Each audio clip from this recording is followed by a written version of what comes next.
Bismillahirrahmanirrahim. Assalamualaikum warahmatullahi wabarakatuh. Saudaraku pemirsa MTA TV, pendengar radio Persada FM, MTA FM dan seluruh radio jaringan dimanapun Anda berada. Alhamdulillahirrahmanirrahim. Senang sekali saya Azalia Latifah bisa kembali menyapa Anda di pagi hari ini. Masya Allah, hari ini kita berjumpa lagi dalam program Padamu Ayah Bunda, dan pada pagi hari ini kita akan membahas tema mengenai peran orang tua dalam menjemput jodoh terbaik untuk putri tersayang. Bersama narasumber kita hari ini Ibu Sri Handayani SH.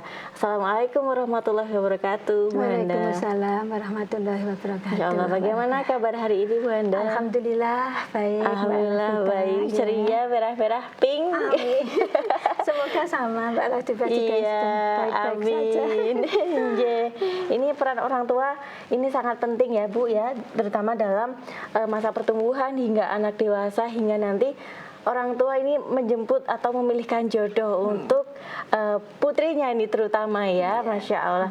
Dan kami tentunya mengundang Anda pemirsa dan pendengar untuk bertanya ataupun berkonsultasi dengan narasumber kita hari ini. Anda bisa menelpon di 0271 679 3000 ataupun melalui WhatsApp dan SMS di 0811 255 3000. Baik Bu Handa, tema kita hari ini menjemput jodoh. Ya, menjemput jodoh itu pastinya kita menginginkan yang terbaik ya Bu ya. Dan untuk menemukan yang terbaik kita tentunya harus memilih. Nah, ini bagaimana nih peran orang tua dalam memilihkan jodoh untuk putrinya ini? Silahkan untuk materinya hari ini. Terima kasih Mbak Latifah atas waktu yang diberikan kepada saya. Assalamualaikum warahmatullahi wabarakatuh. Alhamdulillah wassalatu wassalamu ala rasulillah wa ala alihi wa sahbihi wa mawala wa la hawla wa la quwata illa billah. Rabbi shrahli sadri wa yassirli amri wa hlul 'uqdatam min lisani yafqahu qawli. Pemirsa MTA TV, pendengar radio Persada FM, serta ayah bunda dimanapun berada, bagaimana kabarnya hari ini? Alhamdulillah, semoga kita semua selalu dalam perlindungan Allah. Diberikannya kita nikmat iman, nikmat sehat, dan semoga kita semua dimudahkan untuk mendidik putri-putri kita untuk menjadi wanita yang solehah, istri yang solehah untuk suaminya, dan menjadi ibu yang solehah untuk anak-anaknya. Sholawat dan salam semoga tercurah kepada junjungan kita Nabi Allah Muhammad SAW, keluarganya, sahabatnya, serta pengikut setianya hingga akhir zaman. Pemirsa MTA TV, pendengar radio Persada FM, serta ayah bunda yang dirahmati Allah. Anak gadis kita adalah amanah sekaligus perhiasan bagi kedua orang tuanya.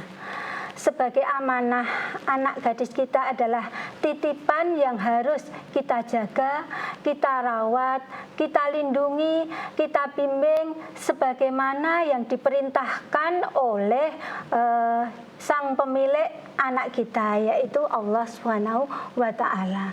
Jadi kita diperintahkan untuk membimbing anak-anak kita sesuai yang diperintahkan oleh Allah Subhanahu wa Ta'ala.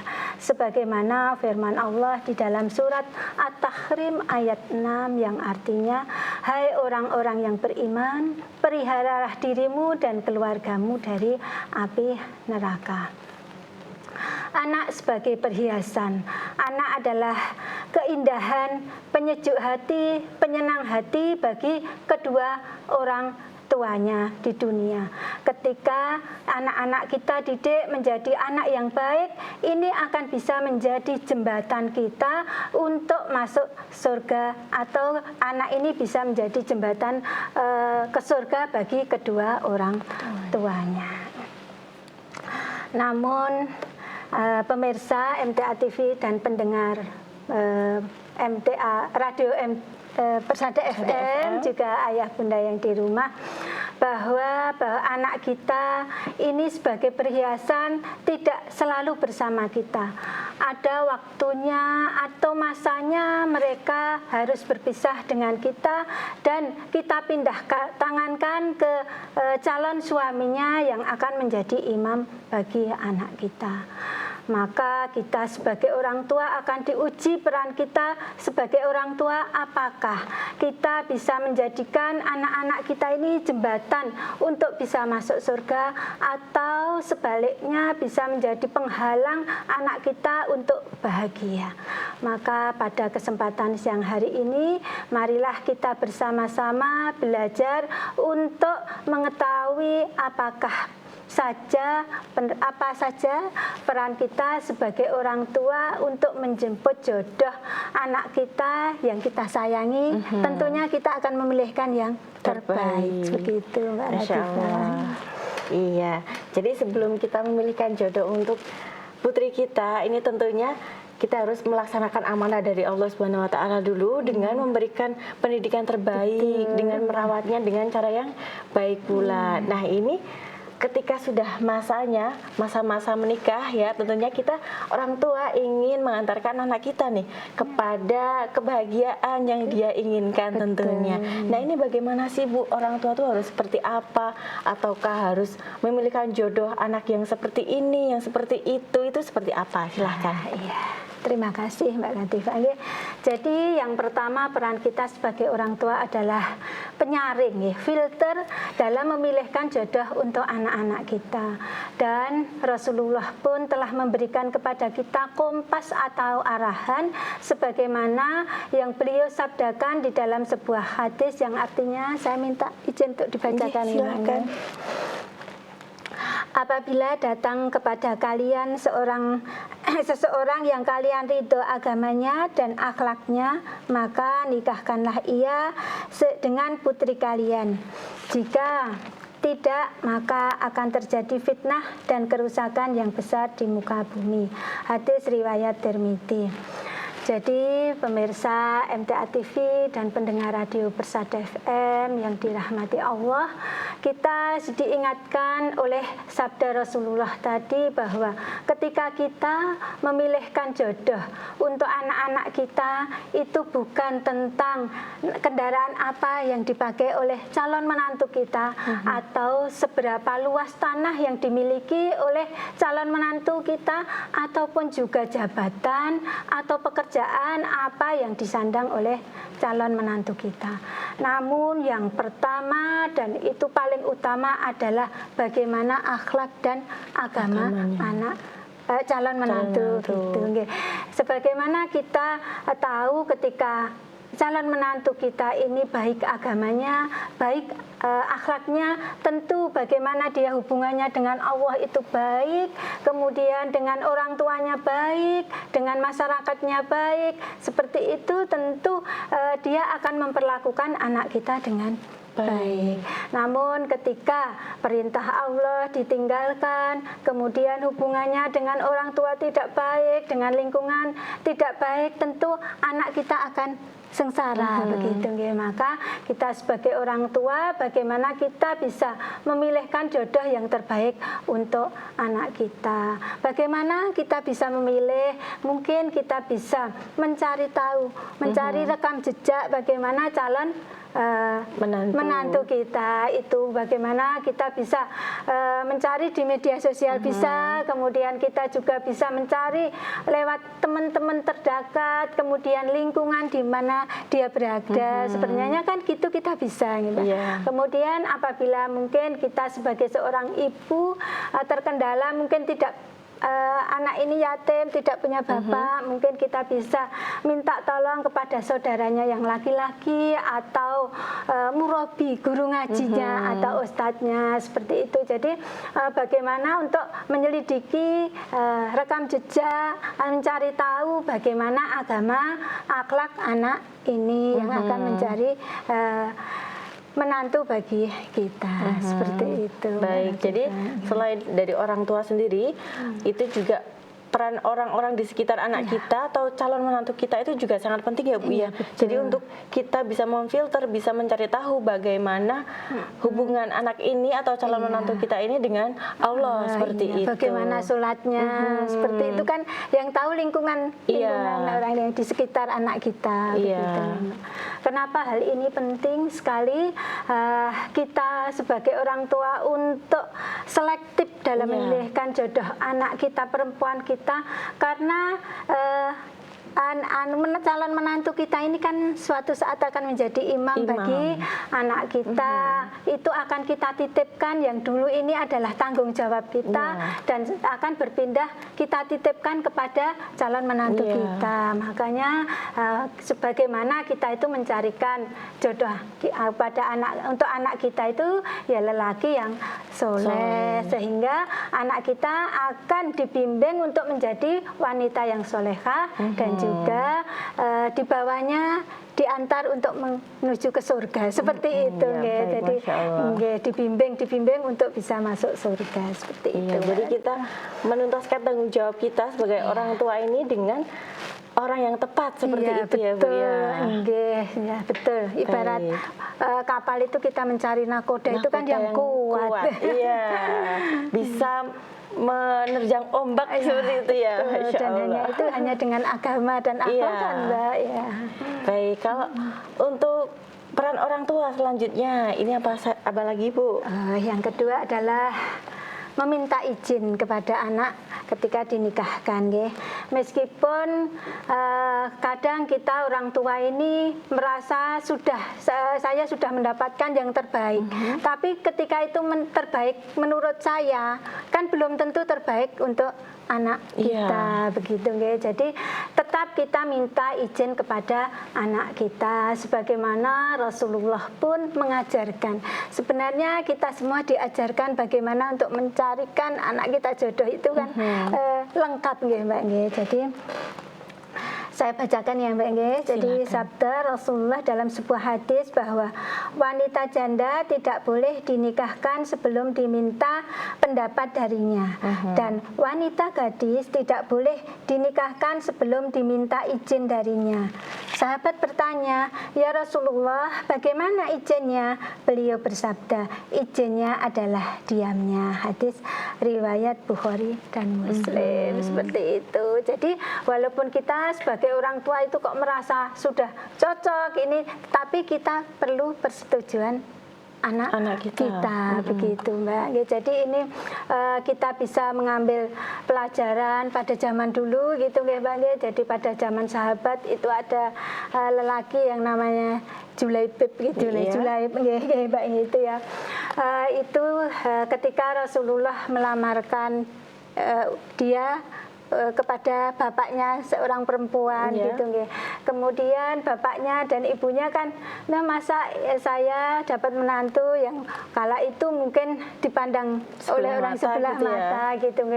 Tapi perempuan ini keluar dari kamarnya dan bilang kepada bapak ibunya, "Saya tadi mendengar Rasulullah mau menikahkan saya dengan si Julaibib tadi, maka saya merasa bahwa Rasulullah itu tidak akan menjerumuskan saya, maka saya mau." Seperti itu. Nah, ketika begitu walaupun orang tua tadi kan sebenarnya lah anakku mungkin ya Mbak ya, cantiknya seperti ini harusnya dapatnya yang ganteng, yang kaya kan seperti itu, tetapi anaknya pilih ini karena melihat agamanya, yang memilihkan Rasulullah tentu dipilihkan yang baik, seperti itu.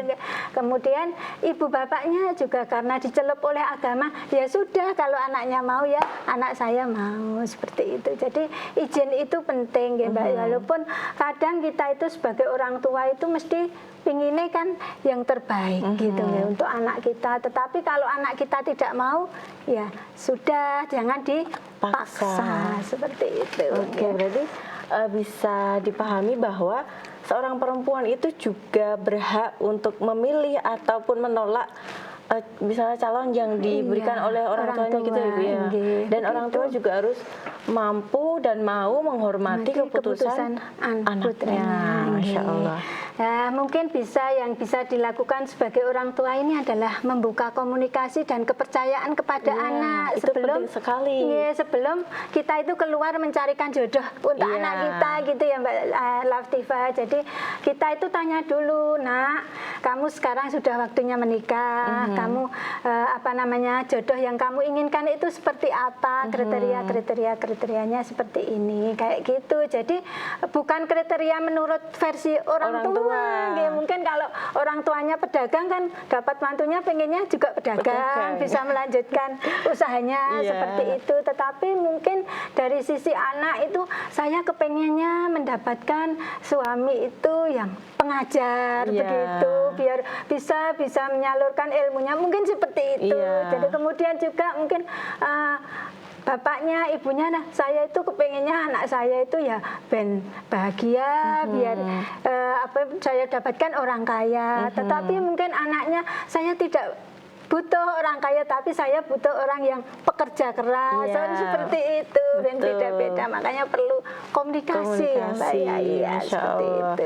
Baik, jadi kebahagiaan orang tua itu belum tentu menjadi kebahagiaan buah hatinya ketika menikah nanti ya. Masya Allah. Makanya biar baik kedepannya semua, jangan sampai ada paksaan dari orang tua, juga anak nyaman. Makanya perlu ini tadi komunikasi. Kemudian ketika anak kita sebagai orang tua itu kan selain pelindung juga membimbing ya Mbak. Jadi ketika anak kita itu kok kayaknya yang diinginkan ini tidak sesuai dengan apa yang diperintahkan oleh Allah dan Rasulnya, maka tugas kita sebagai orang tua membimbing, mengajarkan kepada anak kita. Mungkin kok kurang ganteng ya ibu atau cantik, loh kan kalau itu kan bukan kriteria yang ini, ternyata ini soleh, yang penting kan soleh agamanya, dia pekerja keras, mungkin seperti itu.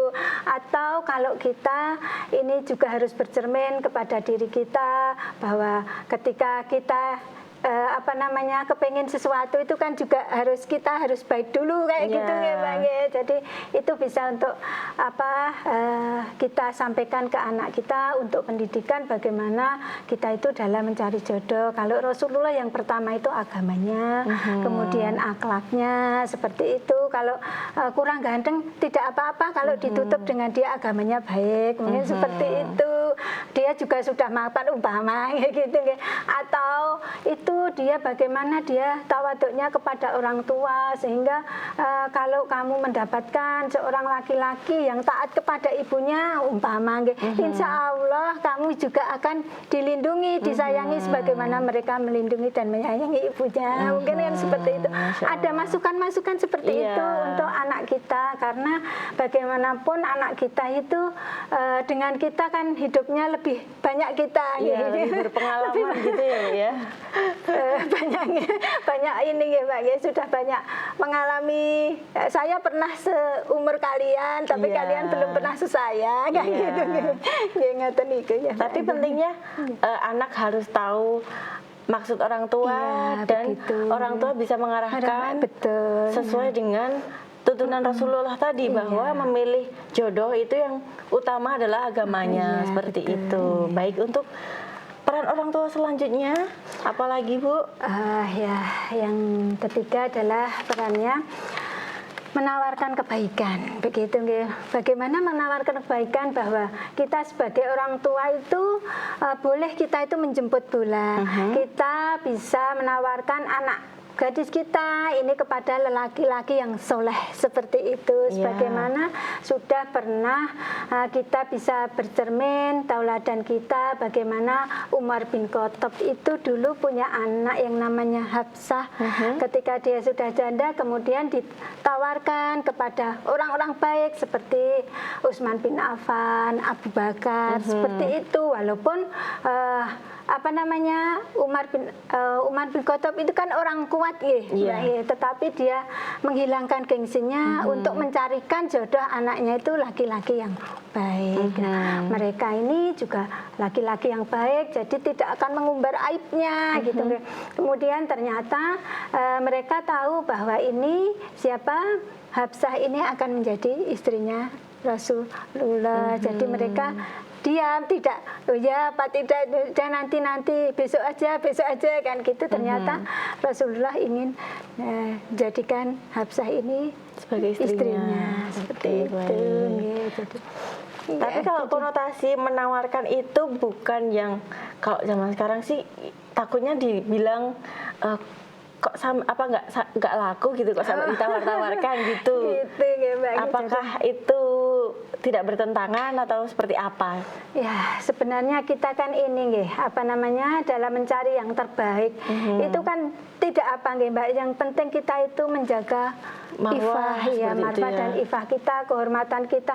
Tidak mungkin langsung kalau yang ditawarkan kepada laki-laki yang soleh itu kan mereka juga tidak akan memperlakukan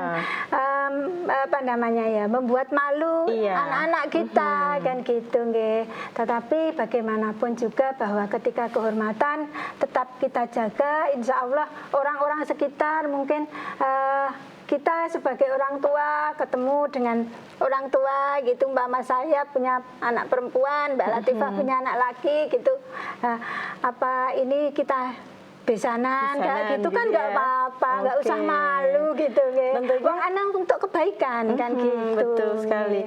Tentunya seseorang yang kita tawarkan itu tentunya kita sudah tahu bagaimana bibit bobot seperti itunya kita sudah tahu seperti itu. Jadi tidak ada kemungkinan buruk di belakang seperti itu ya Bu ya. Baik, Masya Allah. Nah Bu Anda, ini pembahasan kita ini Masya Allah cukup menarik ya untuk ke depan bagaimana nanti kita akan sambung lagi di segmen kedua bagaimana peran orang tua dalam menjemput jodoh terbaik untuk putrinya.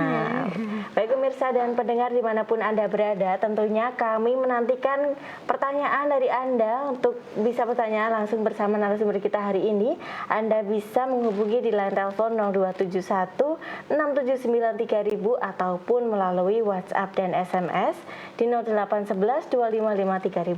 Jangan kemana-mana, tetap bersama kami di program Padamu Ayah Bunda.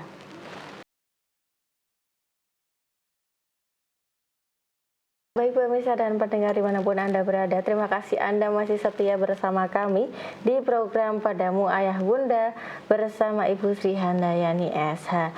Dan kita masih akan melanjutkan tema kita sebelumnya, yakni peran orang tua dalam menjemput jodoh terbaik untuk putri tersayang. Baik Bu Handa, tadi sudah disebutkan 3 peran utama orang tua ini dalam menjemput jodoh terbaik untuk putrinya. Tadi disampaikan bahwa yang pertama adalah menyaring atau memfilter sesuai perintah Rasulullah tentunya. Yang kedua meminta izin kepada anak kita bahwa kita akan memilih jodoh seperti itu. Dan yang ketiga tadi menawarkan kebaikan. Ini yang keempat dan seterusnya ini apa Bu? Silahkan. Terima kasih. Jadi yang keempat adalah mempermudah dan tidak mempersulit anak kita untuk melaksanakan pernikahan gitu ya. Jadi kita sebagai orang tua itu bagaimana kita itu bisa mempermudah anak kita agar dia bisa melaksanakan pernikahan untuk dia itu bisa memperoleh yang halal itu dengan mudah begitu ya. Jangan sampai kita memberikan beban kepada anak kita atau calon pasangan anak kita. Misal kita harus minta mahar yang di luar kemampuan menantu kita. Kemudian mungkin kita pengennya yang seperti orang tua inginkan gitu, padahal anak tidak seperti yang diinginkan begitu. Tapi ketika sebagai orang tua kita harus menyadari bahwa yang pertama kita pilihkan untuk anak kita adalah agama dan akhlaknya. Jadi ketika mungkin yang kita inginkan tadi masalah dunia, kita pengen mendapatkan menantu pedagang, dapatnya kok Pak Guru atau sebaliknya kayak gitu, maka kita sebagai orang tua bagaimana kita mudahkan ya, tidak apa-apa, harusnya seperti itu.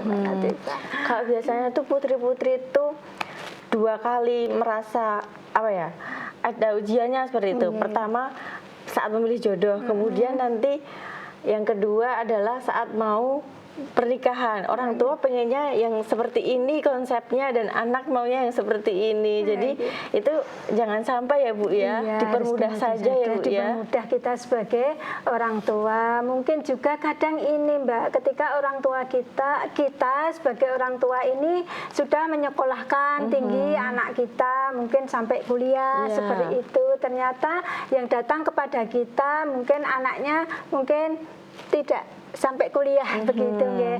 Tetapi anak kita senang karena dia bertemu di majelis ilmu, melihat bahwa suaminya ini adalah anak yang aktif di majelis, dia senang ke masjid kayak gitu, akhlaknya baik. Kemudian itu disampaikan kepada orang tua. Maka kita sebagai orang tua harusnya kita mendorong anak kita nggih. Tidak apa-apa, Nak, mungkin seperti itu nggih.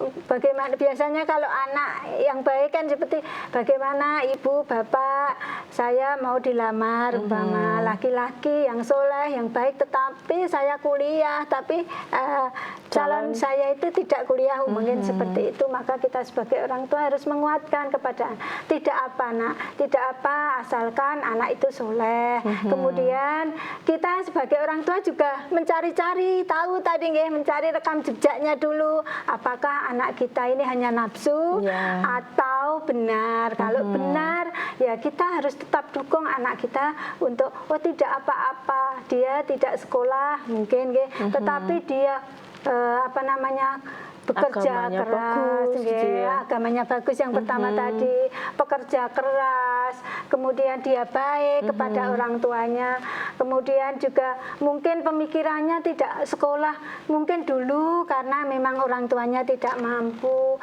jadi sebenarnya dia itu juga anak pinter kayak gitu, hanya dia tidak punya kesempatan untuk sekolah. Seperti itu kan anak jadi legowo gitu ya Bu ya bahasanya.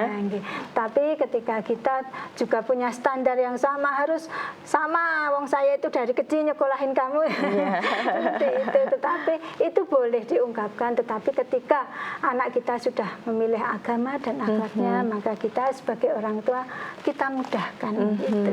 Wajib mendorong malah. Iya betul gitu. Masya Allah.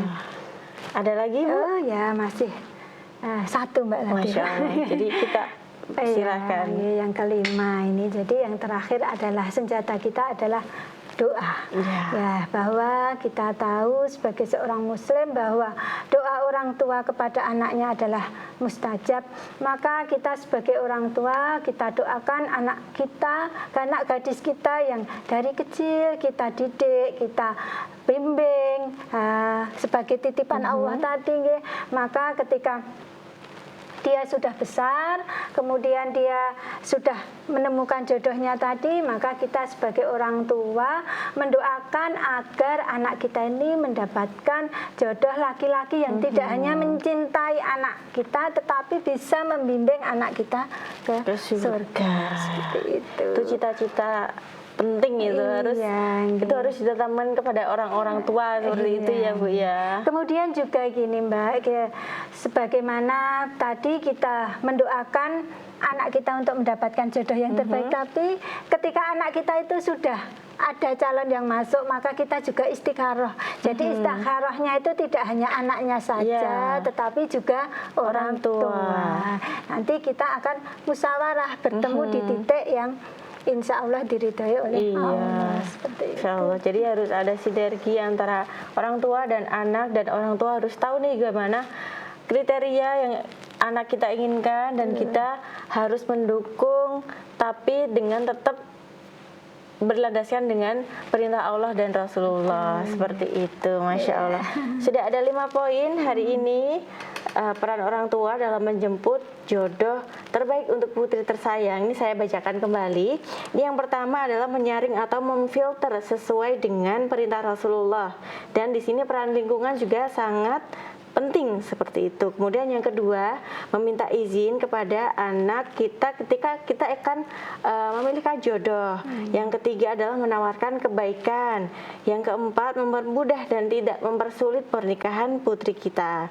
Dan yang terakhir tadi Bu Handa menyampaikan adalah yang terpenting adalah doa kepada Allah, seperti itu.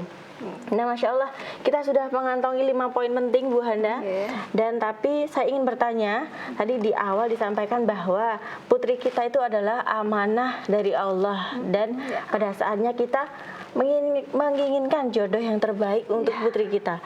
Sebelum kita menemukan jodoh yang terbaik untuk putri kita, tentunya kita harus mempersiapkan putri kita terlebih dahulu ya Bu ya. Nah, ini bagaimana kita sebagai orang tua mempersiapkan anak kita untuk sama-sama menjadi jodoh yang terbaik untuk pasangannya. Silahkan. Ya, jadi bagaimana kita mempersiapkan anak kita sebelum anak kita itu kita carikan jodoh seperti itu. Jadi yang kita lakukan adalah kita mengajarkan, mendidik anak kita tentang pendidikan pranikah. Jadi apa yang harus dilakukan sebagai seorang perempuan, anak gadis kita sebelum menikah, sebelum dia memasuki jenjang pernikahan, kemudian nanti bagaimana dia akan menjadi istri yang solehah bagi suaminya, kemudian bagaimana dia bisa mendidik anak-anaknya agar menjadi anak-anak yang soleh dan solehah. Jadi bagi nenek kakeknya adalah cucu-cucunya, begitu, penerus generasi gitu. Maka kita ajarkan kepada anak-anak kita bagaimana tentang pendidikan pranikah. Mungkin di antara kita ada keterbatasan ilmu gitu sebagai orang tua, maka setidaknya kita ajarkan kepada anak-anak kita itu tentang adab dan akhlak kita sebagai seorang istri, sebagai seorang ibu, itu kepada anak-anak kita sebelum mereka sampai kepada jenjang pernikahan. Sehingga ketika dia menikah itu mereka sudah siap. Oh, apa saja ya dulu yang diajarkan orang tua saya, bagaimana sikap saya terhadap suami saya, bagaimana sikap saya terhadap mertua saya, bagaimana sikap saya terhadap kalau kakaknya, adiknya itu calon ipar kita kayak gitu, bagaimana dengan keluarga besarnya, seperti itu kita ajarkan kepada anak-anak kita. Jadi ketika dia masuk jenjang kepernikahan dia itu sudah tahu rambu-rambunya, adab-adabnya. Kemudian juga bisa kita sampaikan bahwa di dalam menikah itu tidak ada yang tanpa masalah seperti itu. Jadi setiap pernikahan itu juga mesti ada permasalahannya. Mungkin nanti kamu akan mendapatkan jodoh yang mungkin sifatnya 180 derajat berbeda. Nah, begitu kita itu sebagai orang tua menguatkan bagaimana mungkin pengalaman kita dulu, saya dulu menikah dengan bapakmu yang sampai langgeng seperti ini sebenarnya sifat saya dan bapakmu itu 180 derajat berbeda. Mungkin bapakmu itu kan orangnya logik gitu logik. Kalau ibumu ini terlalu perasaan gitu. Bagaimana menyatukan? Nah, itu ternyata ini nanti kamu lihat kehidupan sekarang ibu bapakmu. Makanya kita sebagai orang tua harus bisa menjadi contoh bagi anak-anak kita bahwa ternyata dengan sifat yang berbeda, ibu bapak saya menikah sampai sekarang dan bahagia, kehidupan kami nyaman di rumah ibarat surga di dunia kan seperti itu. Begitu Mbak Latifah. Masya Allah. Jadi sebelum kita mengantarkan anak kita kepada jodohnya, ini kita harus mempersiapkan dulu ya Bu ya. Tadi misal didorong untuk ikut kegiatan kajian pranikah seperti itu. Iya, kalau memang ibunya tidak atau bapaknya tidak mumpuni tentang ilmu itu kan bisa kita ikutkan kajian-kajian. Kita ajarkan ke mereka untuk mengikuti kajian-kajian yang ada tentang pranikah itu. Apalagi di kita ini kan banyak ya Mbak, maka kita ajak anak-anak kita ke tempat kajian-kajian yang seperti itu. Dan yang paling penting sebenarnya tadi Mbak Latifah bahwa orang tua itu adalah teladan. Jadi ketika anak-anak kita itu melihat kehidupan bapak ibunya, itu mereka akan merekam oh iya, bapak ibu saya seperti ini, dia bagaimana santunnya ibu saya kepada bapak saya, bagaimana bapak saya menghormati ibu saya. Kan seperti itu sehingga anak perempuan ini kadang mengidolakannya, saya nanti kalau menikah saya pengen yang seperti bapak saya, kan seperti itu. Kalau anak laki-laki kita juga kadang, saya kalau menikah yang saya inginkan seperti ibu saya, kan seperti itu. Maka peran orang tua sangat penting untuk menjaga kelangsungan bagaimana kita itu, anak-anak kita itu menikah ke depannya. Gitu. Insya Allah. Jadi harus sama-sama aware gitu ya Bu. Iya, Masya Allah. Nah tadi di segmen pertama kita juga disinggung mengenai komunikasi anak dan orang tua. Nah ini kan banyak putri kita itu yang banyak memendam perasaan atau bahkan mengambil keputusan sendiri karena tidak bisa terbuka nih dengan orang tua. Keinginannya seperti ini, mungkin sudah ada yang sudah ada pilihan tapi belum bisa mengungkapkan kepada orang tua. Ini sikap orang tua itu harus seperti apa, Bu? Ya, sebenarnya kalau anak kita ini harus juga sebagai anak itu bagaimana kita bisa terbuka dengan orang tua. Oh, iya. Harusnya kalau Saling orang tua ya, kan Bu? tahu, Iya. harusnya kalau orang tua kan tidak tahu, kalau tidak dikasih tahu, Iya. ternyata kenapa ya anak saya kok diam di kamar terus? Kalau ditanya ada apa nak, kamu kok di kamar terus? Tidak ada apa-apa. Orang tua kan juga kepikiran, jadi mikir apa Iya. seperti itu. Tetapi kalau kita sebagai anak ini bisa menyampaikan apapun resikonya, begitu ya. Jadi ketika kita ini anak sebagai anak menyampaikan, ibu, bapak, saya mungkin ya tadi kayak yang tadi aja ya Mbak ya. Jadi saya ini ada yang pengen melamar saya, tetapi saya sudah disekolahkan sama ibu sampai saya sarjana. Tetapi yang melamar saya ini tidak sarjana itu bagaimana menurut ibu? Kan nanti orang tua akan memberikan masukan-masukan seperti itu. Apalagi kalau orang tuanya juga mengerti agama, pasti kan akan mendorong seperti tadi. Begitu Mbak Latifah. Dan kemudian kalau ke orang tua kita belum bisa menerima, bagaimana kita berusaha, berusaha untuk melakukan cara-cara yang bisa orang tua ini tidak sakit hati, begitu ya, tetap dengan kelembutan, dengan bahasa yang baik. Kemudian yang tak lupa juga doa bahwa orang tua kita itu hatinya yang memegang Allah, maka semoga diluluhkan hatinya untuk saya seperti itu.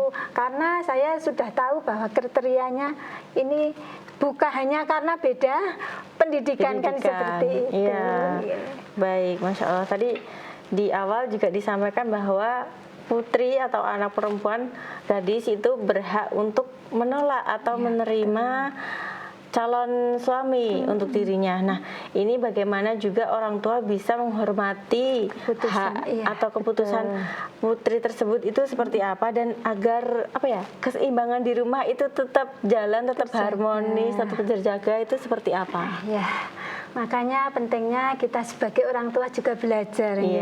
Jadi kadang kita memperlakukan anak-anak kita itu sebagaimana orang tua kita dulu memperlakukan kita. Padahal zaman kita adalah berbeda dengan zaman orang tua kita. Jadi ada kesenjangan generasi gitu ya. Jadi kadang kita itu saya dengan anak saya gitu kan sudah beda Mbak. Apalagi kalau sampai ke cucu kayak gitu kan sudah jauh sekali. Maka kita sebagai orang tua kita tetap belajar terus untuk bagaimana kita itu bisa mengetahui bagaimana apa yang diinginkan oleh anak kita. Kemudian kita sebagai orang tua itu kita tugasnya menfilter tadi, membimbing. Kemudian kok ini anak saya, ketika kita itu belajar kan tahu Mbak mana yang baik, mana yang buruk, mana yang benar, mana yang salah. Maka kita akan memberikan bimbingan kepada anak kita semaksimal yang kita bisa. Ya Allah kan menilai dari ikhtiar kita. Apapun hasilnya, mungkin kita sudah berusaha yang semaksimal kita bisa, sudah kita sampaikan tentang nanti kebaikannya, keburukannya, bagaimana Allah dan Rasulnya. Namun kok anak kita tetap tidak mau, itu ya sudah, memang usaha saya sudah seperti itu. Jadi amanah ini sudah saya sampaikan. Tetapi kalau kita belum menyampaikan, belum membimbing, itu kan kita salah gitu. Baik, tentunya kita harus sama-sama belajar dan bisa menghormati keputusan tentunya. Dan tak kalah penting kita juga harus mengarahkan terlebih dahulu. Perkara nanti anaknya tidak mau, itu kita sudah melaksanakan kewajiban. Seperti itu. Jadi begini Mbak Latifah, kita sebagai orang tua dan juga anak itu ketika kita melaksanakan kewajiban kita, kemudian kewajiban kita itu adalah hak anak kita, kemudian kewajiban anak itu adalah hak orang tua. Ketika kita bisa seimbang menyelaraskan itu, insya Allah kehidupan kita, kebersamaan anak dan orang tua itu akan baik. Gitu. Iya. Namun ketika salah satu ini meninggalkan kewajiban, kemudian menuntut hak, nah begitu yang membuat keluarga itu jadi Tidak seimbang ya Bu, tidak bisa, harmonis betul. seperti itu. Baik, ini ada pertanyaan yang masuk melalui WhatsApp Bu, dari hamba Allah di Karanganyar. Assalamualaikum Ibu, saya dan suami kadang debat Bu, dan anak mendengar. Apakah ada risiko ke anak ya Bu? Anak saya sudah berumur 25 tahun tapi belum ingin menikah. Nama dari hamba Allah tadi. Terima kasih atas pertanyaannya dari hamba Allah yang ada Di Karanganyar. Sebagaimana kita sebagai orang tua harus bijaksana. Jangan sampai kita itu bertengkar dengan suami pasangan kita di depan anak-anak kita. Ketika kita itu mau ke anak itu, kita itu harus satu pendapat, satu kata, satu suara gitu, satu suara. Lah rujukannya apalagi? Itu tadi Al-Quran dan Sunnah. Bagaimana Rasulullah, bagaimana Allah memerintahkan kepada kita. Jadi nanti kalau kita sebagai istri yang salah, maka kita minta maaf kepada suami kita. Kalau suami yang salah, ya minta maaf kepada istrinya. Kemudian kita berjalan satu suara tadi ke anak kita. Jadi anak kita tidak, ibu bapakku juga gitu. Bagaimana saya bisa mendekat kepada yang membela saya, kan seperti itu nanti jadinya. Jadi nanti di rumah itu tidak terjadi kesinkronan begitu. Maka kita sebagai orang tua, ketika kita itu ada perbedaan pendapat dengan pasangan kita, maka kita selesaikan dulu di dalam saya dan pasangan kita. Kemudian nanti satu kata, satu suara untuk semua kepada anak. Namun ketika kita itu tidak tahu, kita sebagai istri atau sebagai suami, saya itu benar apa salah, kan kayak gitu, maka kita bisa mencari pihak ketiga seperti orang yang kita bisa percaya. Seperti ustadz, guru ngaji, kan seperti itu, atau pemuka-pemuka agama gitu, yang kita yakini bisa menjaga rahasia kita, seperti itu. Tentunya kalau di parenting itu, kalau orang tua berdebat itu efeknya jangka panjang ya Bu, ya, untuk buah hati kita. Dan kalau saya juga tadi menyimak dari penjelasan Bu Handa, kadang tuh anak itu melihat apa yang ada di rumah. Dan tadi bahkan kalau orang tuanya baik itu, terutama ayahnya ya, putri itu pengen jodoh yang kayak ayahnya gitu. Jadi harus sama-sama sejalan gitu ya, sama-sama satu suara, dan kalau bisa tidak berdebat ya di depan anak seperti itu. Ini semoga menjawab pertanyaan dari hamba Allah yang ada di Karanganyar. Nah Bu Handa, ini kan eranya era digital ya Bu ya, banyak apa mungkin orang tua tidak tahu kalau anaknya itu mulai berproses atau seperti apa, ta'aruf gitu kan, orang tua nggak tahu ya, yang berlangsung tanpa sepengetahuan orang tua, kemudian melalui sosial media tanpa perantara yang jelas. Nah ini bagaimana risiko atau bahayanya seperti apa kalau orang tua tuh tidak mendampingi gitu Bu? Ya, jadi ketika kita sebagai anak tadi, tugas kita kepada orang tua ini sebenarnya sama kan Mbak tadi, membangun komunikasi. Kalau kita tidak ada komunikasi dengan orang tua kita tidak tahu, terus kadang kita melakukan sendiri, ini adalah sesuai dengan perintah agama apa tidak, mungkin ini saya itu termasuk berkalwat apa tidak. Kemudian sebenarnya saya tahu bahwa ini salah, tetapi saya malu sama orang tua saya, atau saya takut, kemudian saya tidak matur atau bicara ke orang tua.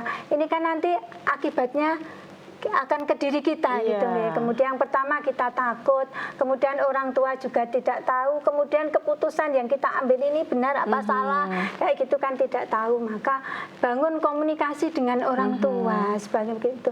Jadi ketika orang tua itu nggih, Mbak, nggih, ketika anaknya sudah dewasa, kemudian dia itu kok minta pendapat kepada orang tua, oh, orang tua itu sangat bahagia sekali. Iya, Mbak. insya Orang tua itu akan merasa diorangkan, oh saya masih berguna untuk anak saya. Dan ketika orang tua seperti itu kan ridho, Mbak, maka doa-doa yang akan keluar dari orang tua kita mesti kan yang baik-baik. Namun ketika kita itu apa-apa sendiri tanpa pertimbangan, merasa kita sudah besar, sudah bisa menentukan pilihan sendiri seperti itu, kemudian kita tidak tahu, orang tua tahu-tahu kaget kayak gitu loh, ternyata anak saya seperti itu, kan menyakitkan orang tua gitu. Makanya kita sebagai anak gitu, jadikanlah orang tua ini untuk mempertimbangkan apa yang menjadi kesulitan kita, kesenangan kita, itu orang tua itu tahu gitu ya. Jadi orang tua akan bahagia sekali. Masya Allah. Jadi kita jangan sampai melangkah sendiri, orang tua nggak tahu gitu ya Bu ya. Dan peran orang tua ini tentunya sangat penting sekali. Masya Allah. Baik, terima kasih Bu Handa atas ilmunya hari ini. Ini semoga Bu Handa sehat selalu. Amin. Dan juga bisa memberikan ilmu-ilmu lebih lagi untuk pemirsa dan pendengar. Ya, Masya terima Allah. kasih, Terima Mbak kasih. Tita. Wassalamualaikum warahmatullahi wabarakatuh. Waalaikumsalam warahmatullahi wabarakatuh. Ya, baik pemirsa dan pendengar dimanapun Anda berada, demikian sajian program Padamu Ayah Bunda. Nantikan tema-tema menarik lainnya di program Padamu Ayah Bunda yang hadir setiap hari Senin pukul 10 waktu Indonesia Barat. Akhirnya saya Azalia Latifah dan kru yang bertugas mohon undur diri. Wassalamualaikum warahmatullahi wabarakatuh.